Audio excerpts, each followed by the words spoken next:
Alrededor de 2003 o 2004, se encontró un viejo videocasete en algún lugar de un antiguo bosque del Japón que estaba etiquetado con 4 letras. Se dijo que el contenido del videocasete era perturbador e inquietante. Se cree que lo siguiente es el contenido del videocasete descartado.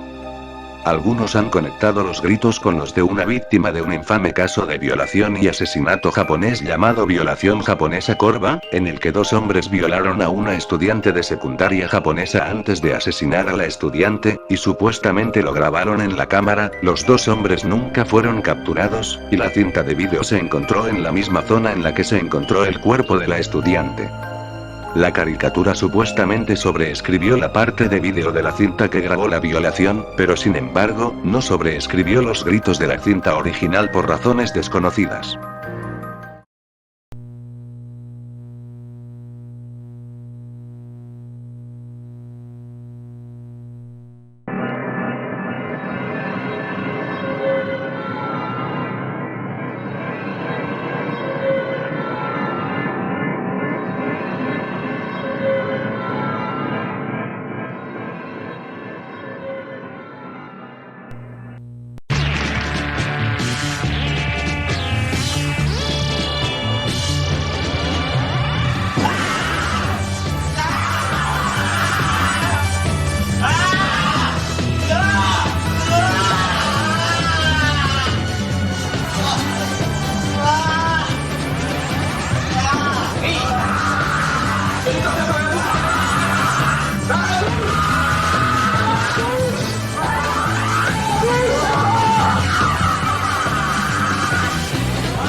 Cuando recibí la primera, estaba literalmente a segundos de subir al avión cuando una llamada de desconocido sonó desde mi celular. Era un tono de llamada que no había escuchado antes, uno que estaba bastante seguro que no venía con el teléfono.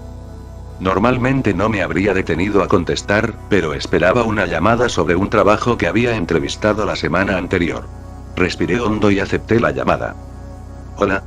No subas al avión. La voz de una mujer, confusa y extraña, como si sus cuerdas vocales estuvieran destrozadas, y trataba desesperadamente de ahogar el habla. A pesar de la calidad desconcertante y fracturada de su voz, su tono era insistente y extrañamente tranquilo. Entonces la llamada terminó. Me quedé helado. Siempre había tenido una ligera fobia a los viajes en avión, y algo acerca de esta llamada, no hay manera de que estuviera a punto de tomar un vuelo de 7 horas ahora. Me di la vuelta y me dirigí al patio de comidas. Me imaginé que conseguiría otro vuelo más tarde en la tarde. Miré desde el aeropuerto Starbucks 3 horas más tarde como cada televisión en la terminal se iluminó con las imágenes del accidente del avión en el que debería haber estado. No hubo sobrevivientes. Ni uno solo. Intenté rastrear la llamada. También lo hizo la policía. Pero no había nada que rastrear.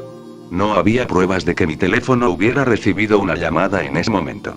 Analizaron los registros telefónicos, las comunicaciones entrantes y salientes a mi teléfono, nada. No me lo estaba inventando. No podría haberlo hecho. Esa no fue la única llamada. A lo largo de los años, fueron pocos y distantes entre sí, pero siempre acertados. Y siempre escuché. No vayas a esa cita a ciegas esta noche. 5 meses después, mi posible cita fue condenada por matar a 4 mujeres, todas con mi color de pelo y con textura. Las encontré en una tumba poco profunda a unos 250 pies del restaurante al que se ofreció a llevarme. No conduzcas al concierto de esta noche. Un camión de 18 ruedas perdió el control y se estrelló contra una fila de coches. Todos los conductores fueron aplastados. Todos los conductores murieron. En el tramo de la autopista yo habría estado conduciendo hacia abajo. No importaba que tuviera un teléfono nuevo, si me mudaba al otro lado del país, las llamadas seguían llegando. Casi podía sentir la presencia de, lo que fuera, lo que sea, vigilándome. Me imaginaba estar en el fondo del océano congelado, todavía atado al asiento del avión de la sección de autobuses, o estar en esa fosa común frente al restaurante, o ver un camión de 18 ruedas patinando hacia mi auto, sabiendo que la muerte era inminente, y que tendría esta opresión en el pecho. Pensaba en lo delgada que era esa línea. Lo cerca que estuve. Si no hubiera tenido una entrevista de trabajo de la que esperaba respuesta, nunca habría escuchado la primera llamada. Y eso sería todo para mí. Siempre sentí que algo venía a por mí. Pero siempre había esta voz fracturada, retorcida, con estas llamadas que nunca parecían existir después de que las escuchaba. Señales de advertencia autodestructivas, pudriéndose ante mis ojos. Y yo estaba vivo. Tenía un mal presentimiento sobre este crucero. Lo había planeado como una semana de chicas con algunas de mis viejas amigas de la universidad, y esperaba con ansias una semana en el trópico en pleno invierno, pero una parte de mí casi podía sentir que la llamada estaba llegando. Tal vez había visto Titanic demasiadas veces, pero había un poco de miedo desde el principio. Esperaba que todo saliera bien, pero sabía que si algo iba a pasar, recibiría la llamada. Lo sabría. Ahora, una semana antes de irme al crucero, después de entrar en mi apartamento al volver de cenar con un amigo, me doy cuenta de que mi móvil tiene un mensaje de desconocido. Nunca antes habían tenido que dejar un mensaje. No lo he revisado en toda la noche. Maldita sea, y yo también tenía muchas ganas de ir a ese crucero. Ah, bueno. No vale la pena el horrible destino que me esperaba en ese frío y oscuro océano. Hago clic en reproducir mensaje, y siento mi estómago caer mientras escucho la voz, que suena horriblemente distorsionada, como si emanara de una garganta cortada en tiras, chisporroteando con más urgencia que nunca. Miro alrededor de mi apartamento mientras la voz del teléfono repite la misma frase una y otra vez. No vengas a casa después de la cena esta noche. No vengas a casa después de la cena esta noche. No vengas a casa después de la cena esta noche.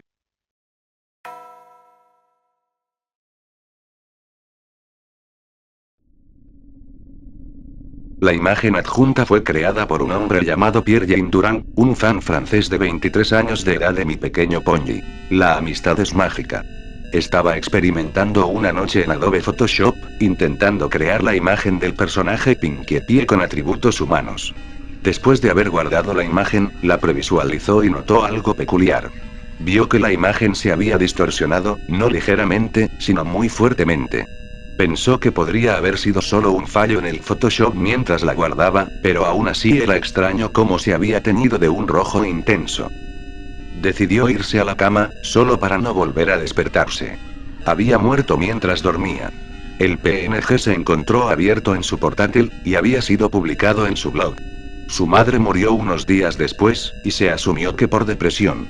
Poco después de estos incidentes, su cuenta de Blogger fue cerrada.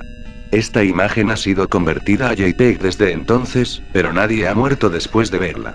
¿Fue una coincidencia o la imagen estaba maldita? Nadie lo sabe.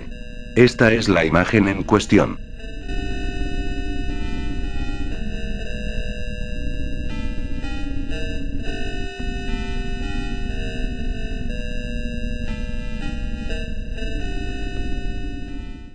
Han pasado 2 semanas desde que todo esto empezó. Todo comenzó con un accidente de un camión cisterna. Salió en todas las noticias. Todos pensaron que era solo otro derrame de petróleo. Había muchos voluntarios. Mucha gente queriendo ayudar a los pobres animales indefensos. Muchas víctimas. A las pocas horas del accidente del petrolero, empezó a ocurrir. Los animales se habían vuelto locos, arañaban y mordían a los voluntarios de limpieza. Dijeron que era un efecto adverso a lo que había en el camión cisterna. Los trabajadores de rescate seguían tratando de sacar a la tripulación del barco. Podían oír gritos dentro. Gritos para abrir las puertas. Pero fue entonces cuando todo se fue al infierno. Tan pronto como cortaron la puerta. Hubo 6 minutos de emisión antes de que se silenciara. 6 minutos de gritos y agonía. La tripulación del barco atacó a los trabajadores de rescate como babuinos rabiosos. Rompiendo huesos y desgarrando la carne. La gente en la orilla no se estaba portando mejor. Aquellos que habían sido atacados por animales estaban atacando a todos los demás. Era peor que cualquier informe de zona de guerra, era pura brutalidad, y aún así la misión siguió durante 6 minutos. 6 minutos y luego las caras en blanco. Nadie podía explicar lo que estaba pasando. Intentaron continuar con las noticias regulares, la economía, el clima, una linda historia de interés humano, pero no pudieron hacernos olvidar lo que vimos. Traté de continuar con mi existencia regular, pero cada vez que encendía las noticias o pasaba por un kiosco estaba allí. Este gran misterio. Tenían algunas explicaciones, algún tipo de infección, parásitos cerebrales, pero no importaba. No era una infección lo que temíamos, eran ellos. 4 días después del informe inicial, se planteó un estado de emergencia. Y sin embargo, todos habíamos visto esto antes. Todas las películas de zombies de la historia. La gente no sabía en quién confiar. La gente estaba almacenando comida y armas. Algunos trataron de huir, pero parece que todas las películas de zombies tenían razón. No lo lograron. 3 días después llegaron a mi ciudad. Esperaba gemidos, arrastrar los cadáveres, desmembramiento, pero ahí es donde las películas mienten. Corrieron por las calles, gritando. Recuerdo que corrí a la puerta de mi casa tan rápido como pude, cerrando, poniendo barricadas, haciendo cualquier cosa para asegurarme de que se mantuviera cerrada, y luego me dirigí a la ventana. Estaba en el 2.º piso y pude ver la carnicería. Eran imparables. Estaban conscientes. Un grupo de ellos atravesó un edificio al otro lado de la calle. Saltaron directamente a través de las ventanas de cristal. Incluso los fragmentos que los atravesaron no hicieron ninguna diferencia, simplemente siguieron viniendo. Mi barricada no iba a aguantar. Corrí alrededor de mi piso, cogiendo suministros y metiéndolos en la habitación más segura del piso. Volví para echar un último vistazo al otro lado de la calle, y ojalá no lo hubiera hecho. En una ventana del 2.º piso, mi cara se encontró con una de las suyas. Ellos sabían dónde estaba. Entré rápidamente en la habitación y cerré la puerta. No tengo ningún tipo de habitación del pánico, o un sótano seguro, así que el lugar más seguro que se me ocurrió fue mi baño. Sin ventanas, una puerta con cerradura. Había llenado mi lavabo y mi bañera con agua, así que podía quedarme un rato. Así que me senté en el cuarto oscuro, con los gritos distantes en mis oídos. Empecé a sentir que quizás había exagerado, habían pasado 2 horas y ninguna señal de ellos.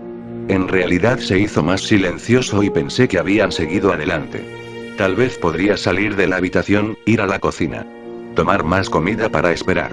Un choque vino de la puerta principal. El sonido de alguien corriendo con toda su fuerza hacia la puerta y derribando la barrera detrás de ella. Hubo un par de choques más antes de que supiera que estaban dentro. Pasos rápidos moviéndose alrededor del piso, un par de gritos y luego un golpe en la pared a mi lado. Mis ojos estaban abiertos al máximo, incluso en la oscuridad de la habitación. Otro golpe, y otro. Sabían que yo estaba allí, sabían que estaba asustado.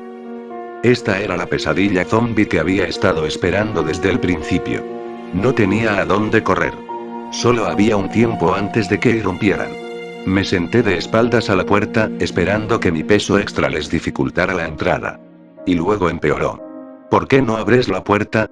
Una voz en el lado opuesto de la puerta. Sin gritos ni gemidos, solo una voz silenciosa y susurrante. Y luego más de ellos. Hemos venido por ti.